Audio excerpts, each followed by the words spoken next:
blockbuster action film Fast X hit video-on-demand services much earlier than intended, supporting the idea that it disappointed at the box office. The 10th installment of the hugely successful Fast and Furious franchise is now available to rent or own on digital streaming services after only playing in theaters for 3 weeks. The surprising turn of events comes after a significant marketing campaign from Universal Pictures that hyped up the movie as one of 2023's biggest releases at the box office, which may not turn out to be true. The underwhelming box office performance of Fast X is even more surprising considering the addition of Jason Momoa's villainous Dante character. The movie opened up in the top spot at the global box office on its opening weekend, drawing in $319 million in its first few days in theaters. $67 million of the total gross was from domestic audiences, via Variety.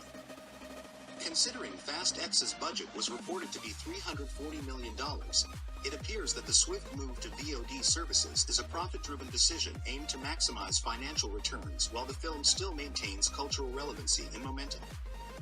Custom image of Vin Diesel in Fast X and Dwayne Johnson in Fast 5.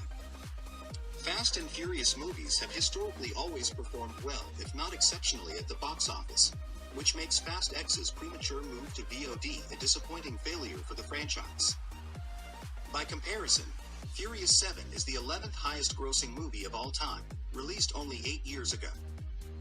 Similarly, the 8th installment of the Fast and Furious franchise, Fate of the Furious, remains in the top 25 largest global box office performances.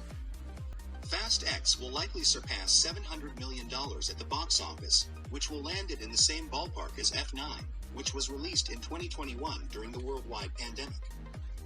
With an outstanding lineage of previous success, including 2 installments surpassing $1.20 and $1.5 billion, it's surprising that Fast X couldn't get the Fast and Furious franchise back to its previous box office heights. What's even more shocking is that Fast X has the highest Rotten Tomatoes audience score of the entire franchise.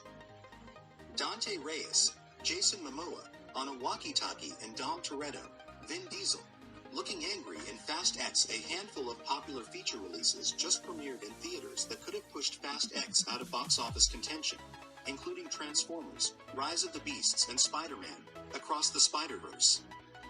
Fast X also faces challenges with franchise fatigue as it approaches its 11th installment, which is speculated to end the Fast and Furious franchise.